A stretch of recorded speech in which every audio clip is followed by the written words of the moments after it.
তোমাদের মধ্যে কেউ যখন কোনো কাজ করে এটা ভালোভাবে যেন করে। এই একটা রোগ আমাদের ভিতরে আছে, কাজকে অর্ধেককে রাখি। নামাজ পড়ি ঠিক আছে, কিন্তু ভালোভাবে পড়ি না, তাড়াহুড়া করে পড়ি, করি না। রোজা রাখি ঠিক আছে, রাখি আবার টেলিভিশন রাখি, দেখি, তাহলে কাজটা ভালোভাবে, রোজাটা ভালোভাবে হলো না। রোজা রাখি আবার গীবত করলাম, গুনাহের কাজ করলাম। আল্লাহ তাআলা পছন্দ হলো তুমি যেটুকু আমল করো ওইটুকু আমলকে কি করো, ভালোভাবে করো, সঠিকভাবে করো, মজবুত ভাবে করো। কারণ কোরআনে কারিমে আল্লাহ তাআলা বেশি আমল করতে বলেন নাই। ভাই কিয়ামতের ময়দানে আমাদের জিজ্ঞাসা করবে না কার আমল কত বেশি। আমাদের কাছে আল্লাহ তাআলা চান কত সুন্দর আমল হয়, যেটুকু করি ওটুকু কি হইতে হবে, ফ্রেশ হতে হবে। নামাজ পড়বো ধীরে ধীরে, রোজা রাখবো তো রোজা রেখে কোনো গুনাহের কাজ করবো না, মিথ্যা কথা বলবো না, ঝগড়াঝাটি করবো না, গীবত শিকায়ত করবো না, টেলিভিশন দেখবো না। আসতেছে রমজান মাস, নিয়ত করবেন তো ইনশাআল্লাহ, পাক্কা ইরাদা করবেন, যেটুকু করবো সেটুকু ভালোভাবে করবো। দেখেন ইসলাম সব জিনিসকে ভালোভাবে করতে বলে। এমনকি জবাই করার ক্ষেত্রে রাসূলুল্লাহ সাল্লাল্লাহু আলাইহি ওয়াসাল্লাম বলছেন ওয়াইদা যাবাহতুম ফাআহসিনুজ যাবহাতা, জবাই করো সেটাকেও সুন্দরভাবে করো, যেন তেন ভাবে করি না, যেটা তো পশু তো মারাই যাবে, ঠিক আছে, যেমনি সেমনি করি না। ধার দিয়ে নাও ছুরিকে, যাতে করে তার কষ্টটা কম হয়। তাহলে সব কাজে ইসলাম আমাদেরকে সুন্দর করে করতে বলে, ভালোভাবে করতে বলে। করবেন তো ইনশাআল্লাহ, যেটুকু করবেন ওইটুকু ফ্রেশ করে করবেন, আল্লাহ তাআলার কাছে এটা বেশি প্রিয় হবে। আল্লাহ তাআলার কাছে সর্বশেষ যে পয়েন্টটা বলে শেষ করব সেটা হলো দুটি ফোঁটা আল্লাহ তাআলার কাছে প্রিয়, দুটি ফোঁটা আল্লাহর কাছে প্রিয়। হাদিসে রাসূলুল্লাহ সাল্লাল্লাহু আলাইহি ওয়াসাল্লাম বলেছেন লাইসা শাইউন আহাব্বু ইলাল্লাহ মিন কাতরাতাইন ওয়া আফরাইন, কাতরাতুম মিন দুমুইন ফি খাশিয়াতিল্লাহ ওয়া কাতরাতু দামিন তুহরাকু ফি সাবিলিল্লাহ।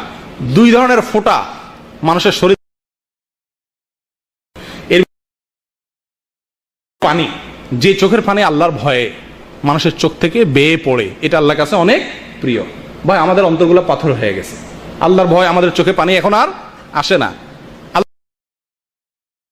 আমাদের আসা যাওয়া হয় না, উঠা বসা হয় না, ঈমান নবায়ন করা হয় না, যার কারণে আল্লাহর ভয়ে চোখের পানি কয়বার পড়ছে আমাদের জীবনে। ভাই বহু মানুষ আছি আমরা, বহু কপাল পড়া আছি জীবনে, আল্লাহর পাকড়াও, আল্লাহর আযাব, আল্লাহর গজবের ভয়ে চোখের পানি কখনো আসে নাই।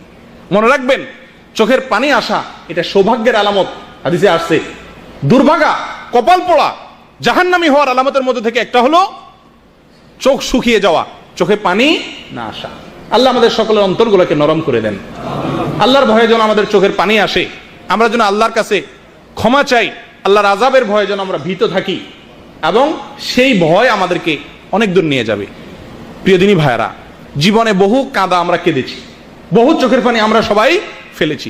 আল্লাহর কসম, পরীক্ষা করে দেখেন, ইমাম আব্দুল্লাহ ইবনে মুবারক রাহমাতুল্লাহ আলাইহি বলেছিলেন, যেটার ফার্সিতে কবিতা আকারে একজন কবি বলেছিলেন, সালেহাতু সঙ্গে বুদি দিল খারাশ আজমুদে এক জামানা খাকে বাস।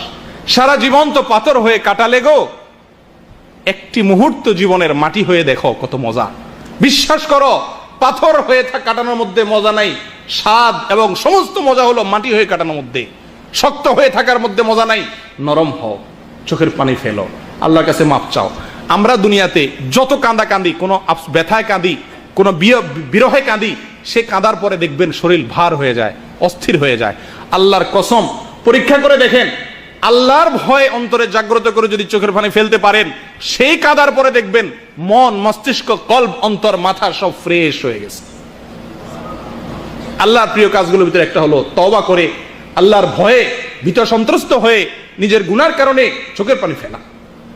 আল্লাহ তাআলা আমাদের সকলকে আমাদের বেশি থেকে বেশি আল্লাহর দরবারে রোনাজারি করার তৌফিক দান করে। এটা আজকাল সোনার হরিণ হয়ে গেছে, সোনার হরিণ হয়ে গেছে ভাই। আমরা আল্লাহর ভয়ে চোখের পানি, একাকী নির্জনে, রমজান আসছে ইবাদতের মাস, আল্লাহর কাছে দুই হাত তুলে, হাত তোলা ছাড়া একাকী বসে নিজের গুনাহের কথা স্মরণ করে, এই গুনাহের যে শাস্তি আল্লাহ তাআলা দুনিয়াতে দিবেন সেগুলোর কথা স্মরণ করে অন্তত চোখের পানি ফেলার অভ্যাস করি। আল্লাহ আপনি আমাদের সকলকে নরম হওয়ার তৌফিক দান করেন, আমাদের অন্তরগুলোকে আবাদ করে দেন, আমাদেরকে পাথর বানায়েন না আল্লাহ। আল্লাহ আমাদের অন্তর যেন পাথরের মতো না হয়, আমরা শক্ত হয়ে গেছি, আমাদের অন্তর পাথরের মতো শক্ত হয়ে গেছে, চোখের পানি আসে না, তওবা আসে না, ভয় আসে না, এটা কপাল পড়া হওয়ার লক্ষণ। আল্লাহ তাআলা আমাদের সকলকে হেফাজত করেন, আল্লাহ তাআলা আমাদের সকলকে রহম করেন। পড়ে আল্লাহর রাস্তায় যদি মানুষ জিহাদ করে নিজের রক্তকে প্রবাহিত করে দেয়, শহীদ হয়ে যায়, শাহাদাতের মর্যাদাকে বরণ করে নেয়, তো সেই যে রক্ত ফোঁটা মানুষের শরীর থেকে পড়ে, সেটাও আল্লাহ তাআলার কাছে কি। আল্লাহ তাআলা আমাদের সকলকে আল্লাহর যত প্রিয় কাজের কথা আমরা শুনলাম, বললাম, এই কাজগুলো অনুযায়ী আল্লাহ তাআলা আমাদেরকে আমল করার তৌফিক দান করেন। আল্লাহ প্রিয় পাত্র হওয়ার তৌফিক দান করেন। মনে রাখবেন, আমরা দুনিয়াতে যত কাজ করি, যত যাই করি না কেন, এই সব কিছু আমাদের কোনোটাই আমাদের স্থায়ী উপকার বয়ে আনবে না। আমরা যদি কিছু নেকামল করে যাই, এটাই আমাদের কবরে যাবে, এটাই আমাদের স্থায়ী উপকার বয়ে আনবে। মনে রাখবেন, সবচেয়ে বড় আপন আপনার নেকামল। এই নেকামল ছাড়া আর কেউ যাবে না, কিচ্ছু যাবে না ভাই। যত দামি গেঞ্জি কিনেন, যত দামি শার্ট কিনেন, ওই সবচেয়ে কম দামা কাফনে কাপড় পরে নেওয়া হবে। ডব সাবান যতই মাখান, সবচেয়ে কম দামা সাবান গায়ে দিয়ে আপনাকে নেওয়া হবে। যা কামাইতেছেন, যাদের জন্য কামাইতেছেন, মিথ্যা কথা বলতেছেন, অন্যায় করতেছেন, এগুলো সব মানুষ ভাগ বটরা করে নিয়ে যাবে। আল্লাহর কসম, আপনার আমল ছাড়া আর কিচ্ছু আপনার কবরে যাবে না। ঠিক না? আল্লাহ তাআলা আমাদের সকলকে আল্লাহর প্রিয় পাত্র হওয়ার তৌফিক দান করেন। আল্লাহর প্রিয় আমলগুলো বেছে বেছে খুঁটি খুঁটি করার তৌফিক দান করেন। ওয়া আখিরু দাওয়ানা আলহামদুলিল্লাহি রাব্বিল আলামিন। আসসালামু আলাইকুম ওয়া রাহমাতুল্লাহি ওয়া বারাকাতুহু।